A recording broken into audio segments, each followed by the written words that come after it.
Kasong indirect contempt sa naging statement sa desisyon ng Korte Suprema itinuturing na karangalan ni Akbayan Representative Sendanya. Ba, iba rin to. Ano ha?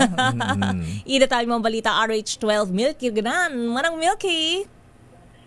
Kaya't lakay obvious na modus umano ng mga Duterte sa kanilang mga kritiko ang pagsasampa ng indirect contempt sa Korte Suprema. Reaksyon to ni Representative Percy Sendanya ng Akbayan Party List matapos makasama sa mga kinasuhan ng indirect contempt ng batikusin ang desisyon ng Korte Suprema. Matatandaan na kwelisyon ni Sendanya ang desisyon ng Korte Suprema na nagdideklarang unconstitutional ang Articles of Impeachment laban kay Vice President Sara Duterte.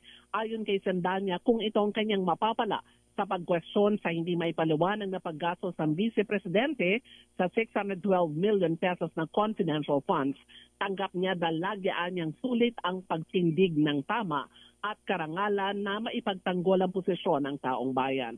Narito sa Akbayan Party List Representative Percy Sendanya. In the words of Miss Universe 2015, Pia Wurtzbach, it's a great honor and a responsibility. Isang napakalaking karangalan po ang mahanay kasama sila Senator Risa Ontiveros at Kong Leila de Lima na parehong tinatarget at hinaharas ng mga supporters ni Tibuloy at ni Duterte. If I am the target of harassment by supporters of an alleged pedophile and a mass murderer, then I can probably say that we are doing the right thing. Obvious na modus ito ng Duterte para patahimikin ang kanilang mga kritiko.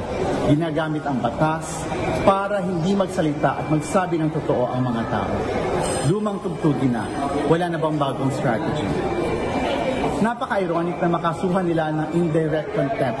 Sila pa talaga na sa loob ng mahabang panahon, nakita natin kung paano nila binalasubas at binastos ang rule of law.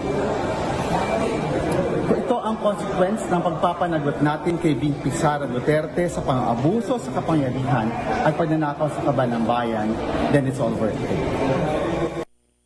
Sa panig naman ni Akbayan Representative Sel Jokno, karapatan ng taong bayan ang maghayag ng opinyon.